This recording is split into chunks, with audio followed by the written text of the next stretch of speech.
Metro Manila will be under a more relaxed alert level status on Saturday. Residents in northern Luzon are still reeling from the onslaught of severe tropical storm Maring. 2 new presidential appointees will be leading the DPWH and the MMDA. The camp of Manila Mayor Isko Moreno denies that infighting within Acción Democrático led to the departure of 2 of their members. And in lighter news, the U.S. and Canada witnessed a jaw-dropping display of northern lights.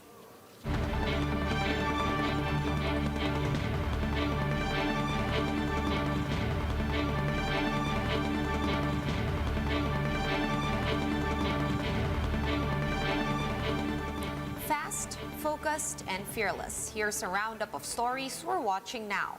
I'm Sean Yao. The bodies of 2 miners who were trapped in their home in Baguio during a landslide triggered by severe tropical storm Maring were found earlier this morning. Romel Lopez with the rest of that story. Authorities finally found the bodies of the 2 miners who went missing after a landslide hit parts of Baguio City. The casualties, one aged 12 and the other 4, were discovered in their room.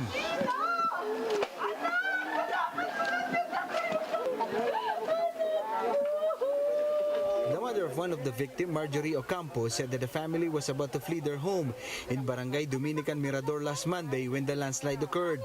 Hinarang ko yung kamay ko doon sa may pader. Pagkaharang ko, yung ilaw na ganyan, tinatawag ko ang asawa ko. Walang sumasagot. Kasi iniilawan ko siya na ganyan. Tapos nung walang sumasagot, linagyan ko ng lakas ng loob ng katawan ko na makaahon sa putik na kalahating katawan. Kaya yung kahoy na yon, doon ako nagbitin para lang makaahon. Ocampo lost her husband, daughter, and her sister to the tragedy and is struggling to find a way to start anew. Hindi ko po alam kung paano simulan kasi bilang isang ina, nawala ang padre ng pamilya namin na sa kanya kami humuhugot ng lakas. Hindi ko masasabi na perpekto akong ina. Dahil tao lang ako, baka hindi ko po makakayanan. Lalo niyan, back to zero kami. Hindi ko alam kung paano ko simulan. Maliliit pa po ang anak kong 2, estudyante pa. Kaya hindi ko alam, hindi ko talaga masasabi. The death toll from the severe tropical storm Maring in the Cordillera region is now 8. Authorities said the rains brought by Maring were heavier than that of Ompong and Ondoy a few years back. Yun nga po, yung una kasi is yung sinabi na is signal number 1. Kaya naging complacent siguro yung ano natin. Pero hindi nila in-expect na ganun talaga kalakas yung buhos ng ulan. Tsaka ganun din na diretso din na napakalakas talaga. Yeah, siya talagang tapos yung previous days, diretso yung ulan. Kaya soak na rin talaga yung mga lupa natin dito. Sinabayan pa yung malakas na ulan. Kaya nangyari ito. Various forms of assistance to the affected families in Benguet and Baguio City are now on the way. For News 5, Romel Lopez. We are One News.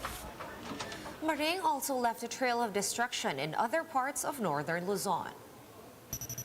3 barges en route to Pangasinan were washed ashore in the towns of Caba in La Union and Agoo due to strong winds. The owner assured nearby residents that the vessels will not cause an oil spill. In Ilocos Sur, the Santa Maria Bridge and 2 panels of the Bayugao Bridge collapsed, leaving trucks stranded on the road. A large part of the province is still without electricity. Meanwhile, Cagayan's Disaster Management Office confirmed 2 casualties, with 1 more still under verification. 2 barangays in the province are still flooded. And in COVID news, the Health Department reported over 7,100 fresh COVID-19 infections on Wednesday. This brings the caseload to above 2,690,000, with some 82,000 active cases. At least 98 duplicates have been removed from the tally. Deaths from COVID have surpassed the 40,000 mark, with 173 new fatalities logged in the last 24 hours. Over 100 recoveries were reclassified as deaths.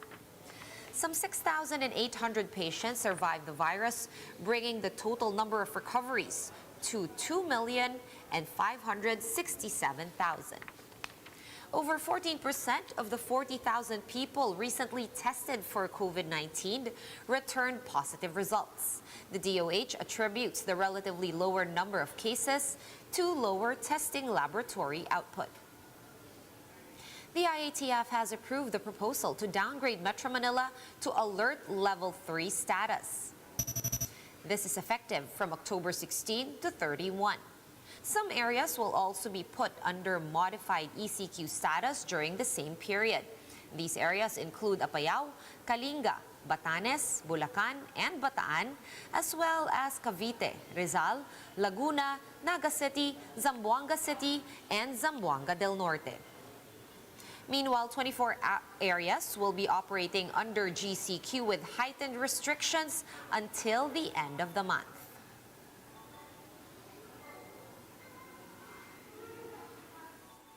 Areas that will be under normal GCQ in the last half of the month are now being flashed on your screens.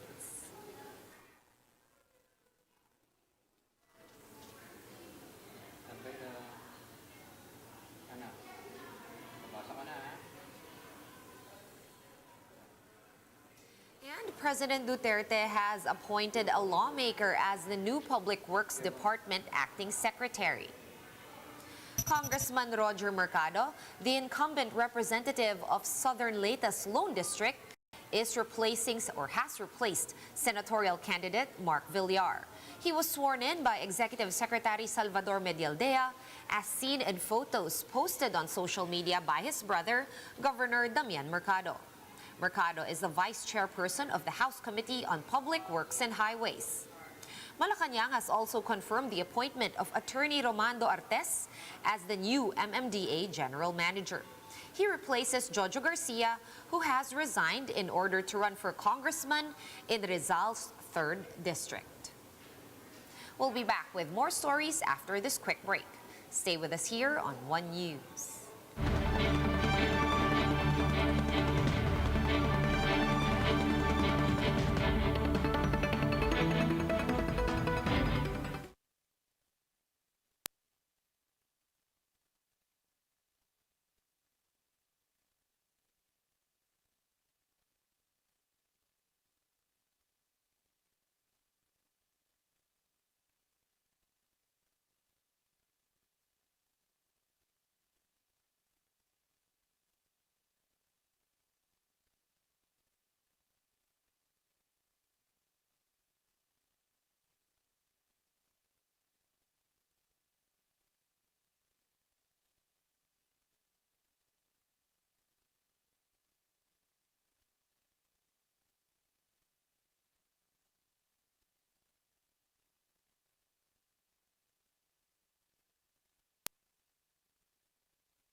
You are still watching One News Now. I'm Sean Yao. The camp of presidential candidate and Manila Mayor Isko Moreno has denied rumored infighting within his party, Aksyon Demokratiko. This comes on the back of the departure of two high-profile members of Moreno's party. Former Vice President De Castro withdrew his senatorial bid, while Cesar Chavez resigned as Moreno's chief of staff. Moreno's campaign manager Lito Banayo says that Chavez left his post to return to the Manila Broadcasting Company. Meanwhile, De Castro earlier said that he withdrew his candidacy as it would be better for him to stay as a broadcaster. Vice President Leni Robredo is looking to add at least 2 more senatoriables to her slate. Former Congressman Teddy Bagila told Philstar that Robredo is in talks with Nery Colmenares and Sonny Matula. Colmenares served as Bayan Muna representative, while Matula is the president of the Federation of Free Workers. And the COMELEC has clarified that parties fielding placeholders cannot be classified as nuisance candidates right away.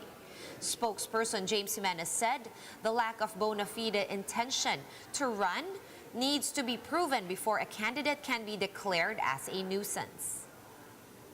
And in lighter news, vivid green strands of light dance through Canada's night sky. Residents witnessed the phenomenon called Aurora Borealis or Northern Lights on Tuesday. The Morcohos family, who are Filipinos living in Canada, took to social media to share some photos.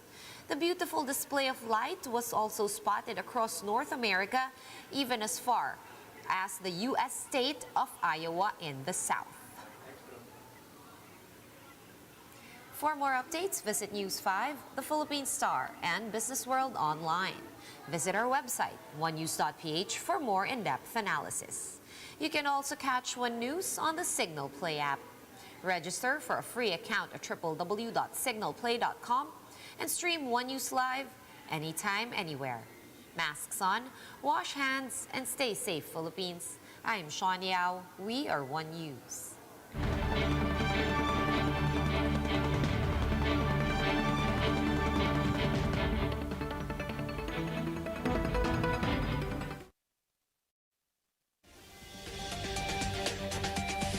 Tulad nga ng ating pong pambungad na balita, aprobado na ng Interagency Task Force o IATF ang rekomendasyong ibaba sa Alert Level 3 ang National Capital Region. Simula po yan October 16 hanggang 31 po na Oktubre, ayon po yan kay Presidential Spokesperson Harry Roque. Isa sa ilalim naman sa MECQ.